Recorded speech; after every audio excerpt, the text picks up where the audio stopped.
믿음과 두려움은 같이 있을 수 없습니다. 믿는 사람은 두려워하지 않습니다. 그런데 우리는 믿음과 두려움을 같이 가지고 있는 유일한 존재입니다. 세상에 믿음과 두려움을 같이 가지고 있는 것은 인간밖에 없는 것 같아요. 믿는다 하면서 두려워하고, 믿는다 하면서 걱정 근심하고, 믿는다 하면서 염려하고 있으니까 참 인간이 대단한 능력을 가지고 있습니다. 근데 이 능력들은 별로 하나님 앞에 유익되지 않습니다. 좋지 않습니다. 믿는다 하면 두려움을 떨쳐버려야 하고, 믿는다 하면 염려하는 것들을 내려놓아야 한다라는 거예요. 여러분, 이 믿음을 온전히 가지시기를 주의 이름으로 축복합니다. 본문의 말씀 보겠습니다. 8장 40절에 예수께서 돌아오심에 무리가 환영하니 이는 다 기다렸음이라 하십니다. 누구를 기다렸냐? 예수님을 기다렸습니다. 우리도 누구를 기다려야 하냐? 예수님을 기다려야 합니다. 우리가 예배하는 목적도 예수님을 만나고자 하는 것이고, 우리가 말씀을 보는 것도 예수님을 발견하고자 합니다. 41절에 이 회당장인 야이로라 하는 사람이 와서 예수의 발 아래 엎드려 자기 집에 오시기를 간구하니 있습니다.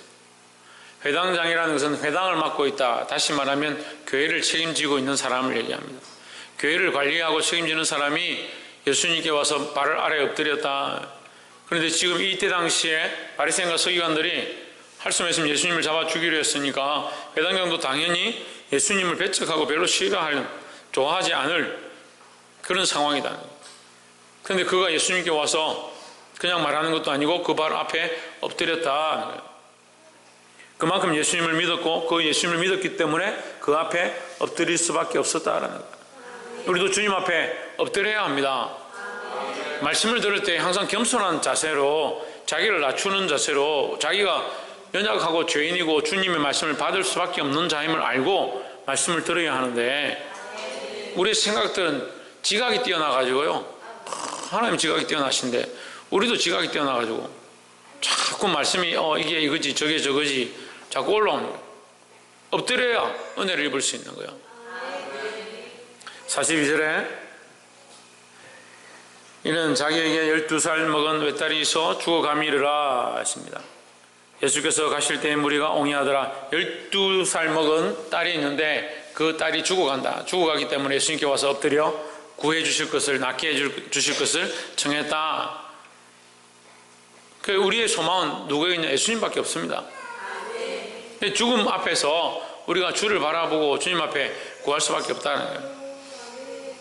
세상이 과학이 아무리 발전해도, 아무리 생명공학이 발전해도 사람의 생명을 영원히 살게 할 수는 없어요. 그럼 결국 우리는 언젠가는 죽는다라는 거예요. 지금 의술이 많이 발달하니까 사람들이 잘 안 죽습니다. 또 잘 안 죽다 보니까 이 생명을 연장시키기 위한 방법들을 동원하는 겁니다. 그래서 생명만 연명해 나가는 거예요. 다 죽을 때가 다 됐는데 말도 못하고 보지도 못하는데 그냥 생명만 연장해서 산소호흡기 꽂고 있는 사람들이 많이 있습니다. 그래서 거기에 의료비가 너무 많이 지출되고 국가적으로도 낭비가 크고 가정들도 다 파탄되고 어려운 부분들이 많이 있으니까 이 생명 연장하는 것들을 중지하자. 그래서 그것은 본인의 의사를 따르고 가족의 의견을 따라서 안락사하는 것, 그리고 생명 연장하는 걸 중지하는 것을 법적으로 진행하자, 그런 얘기들이 나오는 거예요. 그 옛날 이전 같으면 그렇게 할 필요가 없죠. 그냥 시간 되면 돌아가시니까. 근데 지금 돌아가실 분도 약을 써서 안 돌아가게 하시니까 죽질 않게 하니까. 근데 그게 무슨 영원한 겁니까? 살긴 사는데 우리하고 비슷하죠. 살았다는 이름이 있는데 그냥 호흡만 붙어 있는 거예요. 그래서 사람은 갈 때 되면 가야 돼요. 저도 그렇고, 별로 듣기 안 좋으시겠지만 어쨌든 사람은 갈 때 되면 가야 돼요. 하나님 부르시면 가야죠. 뭘 주사 먹고 그 연장하고 그렇게 하고 있습니까? 죽을 때 되면 죽어야지. 별로 듣기 좋은 말은 아니지만, 하지만 우리의 생명의 문제는 누구에게 있다? 하나님께 있다. 그래서 우리의 생명의 문제가 하나님께 있으니까 우리가 더욱 누구를 의지해야 되냐? 하나님을 더욱 의지해야 된다는 거예요. 이 야이로 이 해당장도 참 지혜로운 거예요. 예? 이 사람에 대한 내용들이 없지만 어쨌든 지혜로운 거예요. 와서 누구에게? 예수님께 와서 엎드리는 거예요. 우리의 생명의 문제를 주님께 맡기고 이 예수님 앞에 우리의 생명의 문제를 붙잡으시기를 주의 이름으로 축복합니다. 43절에 이 12의 혈루증으로 앓는 중에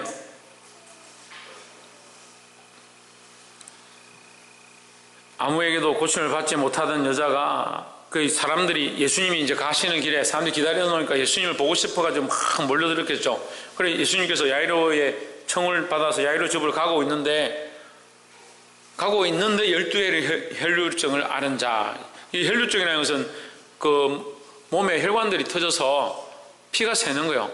우리 집에 수도가 들어오면 수도에 구멍이 나면 물이 새는 것처럼 몸도 이 혈관이 약해지면 혈관이 터져가지고 이게 피가 새는데 여자들에게 혈루증은 이 혈루증 가지고 또 자꾸 싸우는 사람들이 있는데 혈루증은 여자들에게 있는 혈루증은 대부분 생리혈과 같은 현상이다. 자궁이나 이런 쪽이 좋지 않아서 계속 이게 흘러나오는 거다. 언제 나올지 모르지만 계속 이렇게 피가 한 번씩 흘러나온다. 얼마나 심했냐? 12해 동안 피가 흘렀다. 어디에 가도 이것을 고치는 자가 없다. 그런데 이 혈루증은 이 시대 당시에 유대인들은 혈루증은 경혈과 같다 해서 월경과 같다 해서 여자들은 부정하다. 성 밖에 나가라. 이게 부정하게 얘기해요. 그러니까 지금 이 시대 여자들은 참 행복한 거예요. 누가 월경한다고 예배하러 오지 마라, 교회 오지 마라, 좀 오라고 하니까 안 와서 문제지. 옛날 이 구약시대 때는요, 경도가 있으면은 진 밖에 내쫓아, 내 진 밖에서 지내다가 다 끝나고 나면 진 안에 들어오는 성전에, 그 성 안에 들어올 수 있다. 이것 또한 우리가 어쨌거나 이러한 것들의 자유함을 얻은 것 또한 주의 은혜는 좀 있습니다. 이 고침을 받지 못했다. 세상에서 고침을 받지 못했다. 어디에 고침이 있느냐? 44절 예수께서 뒤로 와서 그 옷가에 예수의 뒤로 와서 그 옷가에 손을 대니 혈루증이 즉시 그쳤더라 했습니다. 45절 예수께서 이르시되 내게 손을 댄 자가 누구냐 하시니 다 아니라 할 때 베드로가 이르되 주여 무리가 옹이하여 미나이다. 무리가 너무 많아서 미는데 누가 손댔냐 묻는 것이 합당치 않단 말이죠. 46절 예수께서 이르시되 내게 손을 댄 자가 있도다. 이는 내게서 능력이 나간 줄 알미로다 하신데 예수님은 아시는 거죠. 누군가 내에게 손을 댄 것이 있다는 거예요. 47절에 여자가 스스로 숨기지 못할 줄을 알고 떨며 나와 엎드려 그 손댄 이유와 곧 나은 것을 모든 사람 앞에서 말하니 했습니다. 할렐루야. 뭐가 나왔습니까? 혈루증이 나왔습니다. 48절 예수께서 이르시되 따라 내 믿음이 너를 구원하였으니 평안히 가라 하시더라 하십니다. 평안히 가는 것은요 다시는 이 일이 없다는 것을 말하는 거예요. 다시 이 혈루증이 너를 괴롭게 하지 않을 것이다 라는 거죠. 근데 병이 어떻게 나왔습니까? 어떻게 나왔습니까? 믿음으로 나왔죠. 믿음으로. 자, 그러면 다시 한번 앞으로 가서 생각해 봅시다. 많은 무리가 모여서 밀면서 예수님을 둘러섰습니다. 밀고 건드리고 부딪히고 많이 했을 거 아니에요. 많은 사람들이 왔으니까. 이때 당시에 수십만 명, 작게는 몇만 명, 많게는 수십만 명이 예수님을 함께 옹이하고 다녔다는 얘기가 있습니다. 몇만 명이 몰려왔다 하면 예수님을 손대고 부딪히면 얼마나 많겠습니까? 그런데 왜 그 여인이 손댔을 때 예수님께서 내게서 능력이 나갔다고 했느냐는. 예. 나머지는 다 손을 대도요 받을 만한 믿음도 없고요 그걸 믿지를 않는 거죠. 우리에게 뭐가 없느냐? 예수님이 능력이 없는 게 아니고 주실 수 없는 것이 아니라 믿음이 없다는 게 믿음이 없다는 거야. 많은 사람이 손을 대고 부딪혔지만 많은 사람들에게 역사가 일어나지 않았습니다. 하지만 이 여인에게만 이런 역사가 일어났다는 거예요. 베드로가 증인이죠. 옆에서 보니까 많이 미는데 예수님이 왜 그러십니까? 그런데 왜 예수님은 그 여인에게만 말하냐는 거예요. 그 여인 속에 다른 것이 있다는 게 뭐가 다릅니까? 믿음이 있다는 거죠. 누구를 믿느냐? 예수님의 능력을 믿는 겁니다. 우리가 똑같이 믿음이 있다 하더라도 어떠한 믿음이 있어야 되냐? 예수님의 능력을 믿고 하나님을 믿는 믿음이 있어야 되는 거예요. 49절에 아직 말씀하실 때 해당 장의 집에서 사람이 와서 말하되 당신의 딸이 죽었나이다. 선생을 더 괴롭게 맞소서 하거늘 했습니다. 이 사람은 그래도 예의는 있죠. 선생님 바쁘고 힘든데 뭘 괴롭게 합니까? 그냥 놔두십시오. 선생님이 힘드니까 괴롭게 하지 마십시오. 딸이 죽었다는 거예요. 이미 죽었으니까 방법이 없다. 그렇지만 이 사람의 예의와 믿음은 어디까지? 이까지. 여기까지. 50절에 예수께서 들으시고 이르시되 두려워 말고 뭐하라? 박창조 뭐하라고? 익수 뭐하라고?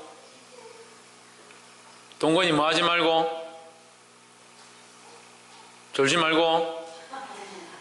뭐하지 말고? 이동아 뭐하지 말고? 그래, 두려워하지 말고 뭐하기만 하라? 예수님 뭐하기만 하라? 옆에서 한번 보시죠. 두려워하지 말고 믿기만 합시다. 두려워하지 말고 계산만 합시다가 아니고, 무슨 두려워하지 말고 다른 생각 합시다가 아니고 믿기만 하라. 아니 차라리 좀 어려워 모르겠는데 너무 쉽잖아요. 믿기만 하라는데 그게 안 돼요. 그게 안 되더라고. 다른 건 되는데 믿기만 하는 게 안 되더라고. 차라리 두려워만 하라 했으면 다 두려워하겠지. 지금은 시키지 않아도 다 두려워하는 거는 잘하니까. 믿기만 하면 딸이 구원을 얻으리라 하시고.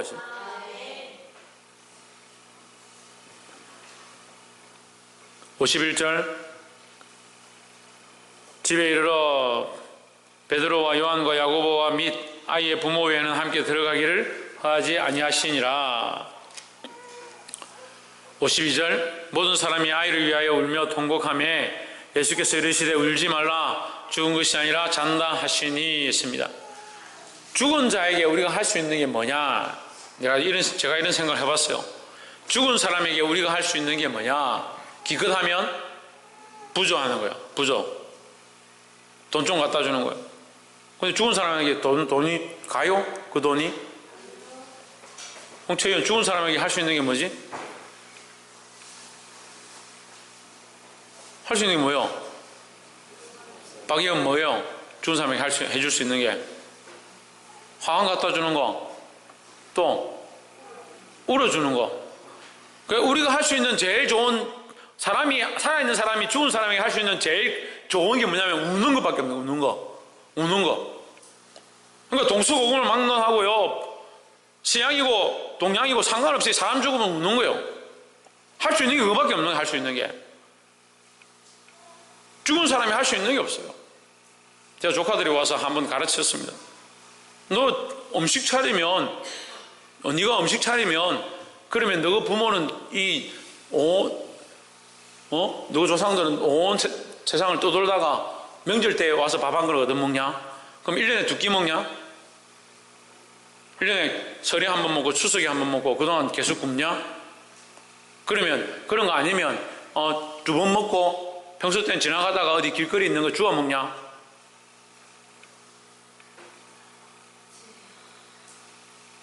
태조 이성계가 불교가 자꾸 권력이 세지니까 불교를 막으려고 유교를 끌고 들어왔어요.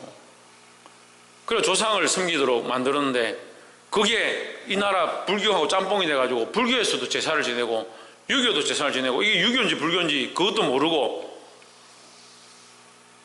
조상한테 음식 차려가지고 우리 조상만 주니까 미안하니까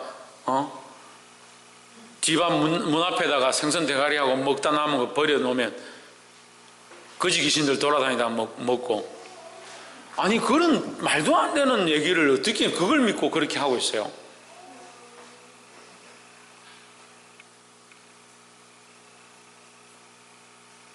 그것도 모르고 그 귀신 앞에 가서 무릎 꿇고 절하는 사람들은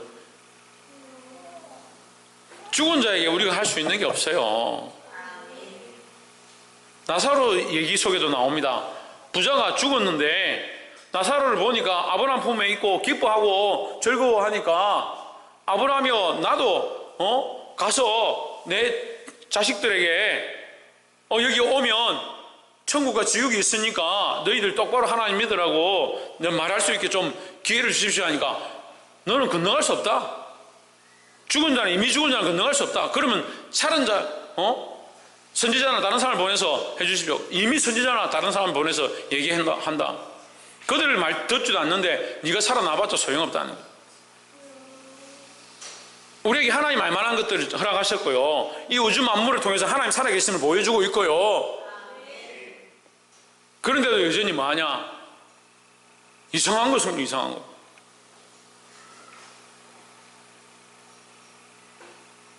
여러분 부모나 조상이 죽어가지고 그 구천이 떠돌아다니면서 밥 얻어오면 좋겠어요? 그래서 제가 조카한테 그랬어요.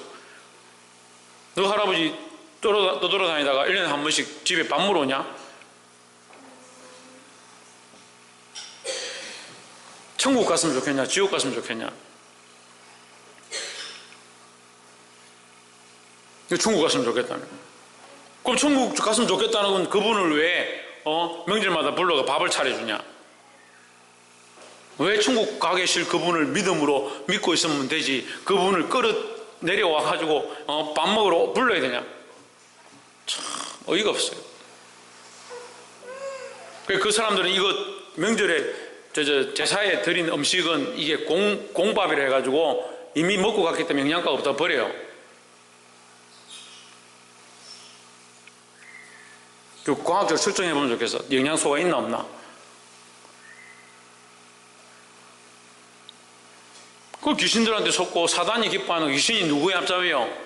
예? 마귀의 앞잡인데 사단의 앞잡인데 속이는 자의 앞잡인데 왜 다 속아서 엉뚱한 소리들을 하고 있냐?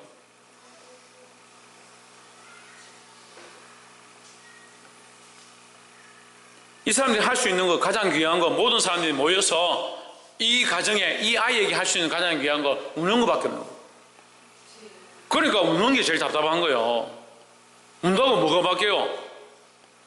죽기 전에 믿음으로 죽기 전에 할 수만 있으면 구원을 얻게 하고 예수님 만나게 하는 게 우리가 해야 될 일이에요.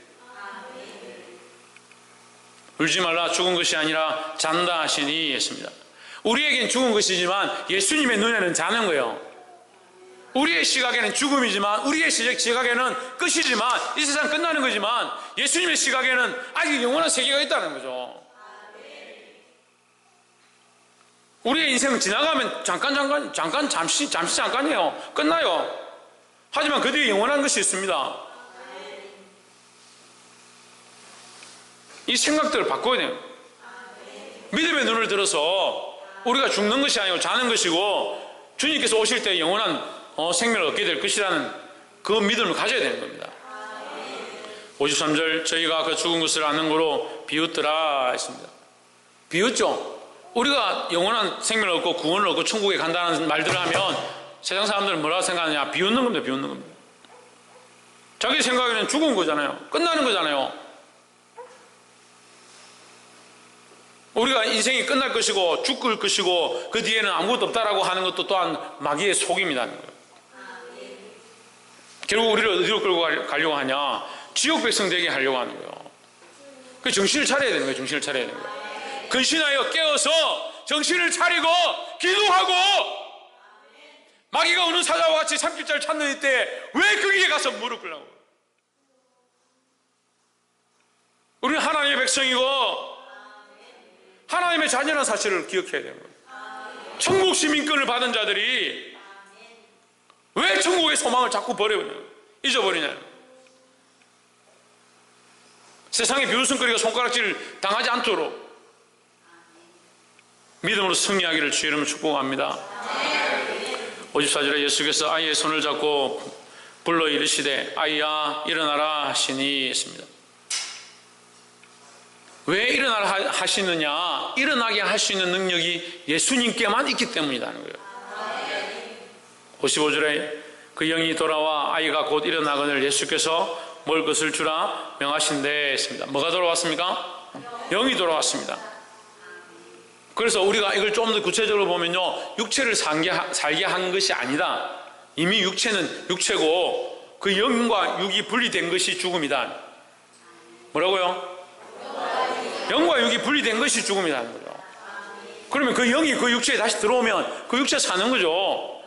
그래서 주님이 다시 오실 때에, 예수님 재림하실 때에 우리가 그 땅에서 그 무덤에서 일어난다 했습니다. 일어난다. 새로운 몸을 입고 일어난다. 그럼 새 몸을 입고 거기에 영이 들어가서 살아나는 거예요.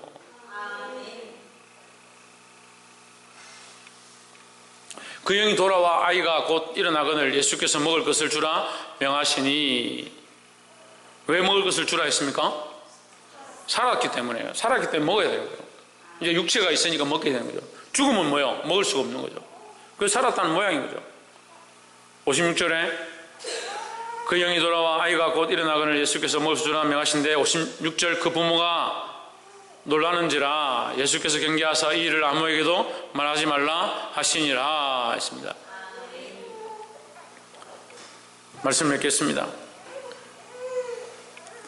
들을 수 있는 사람은 들어야 돼요. 말씀을 들을 수 있는 사람은 들어야 되고, 믿을 수 있는 사람은 믿어야 됩니다. 진성이 말하고, 말씀을 말하고, 옆에서 한번 보시죠. 말씀을 듣고 믿읍시다. 진성이 말하고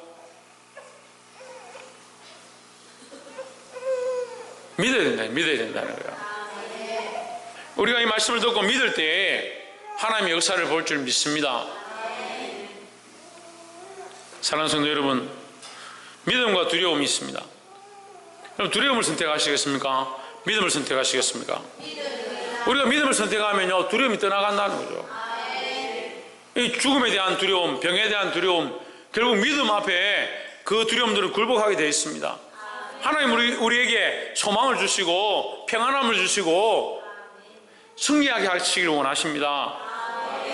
그 우리가 이 믿음을 가지면 되는 거예요. 예수 그리스도를 믿고 하나님 믿는 믿음을 놓치지 않으면 되는 거예요.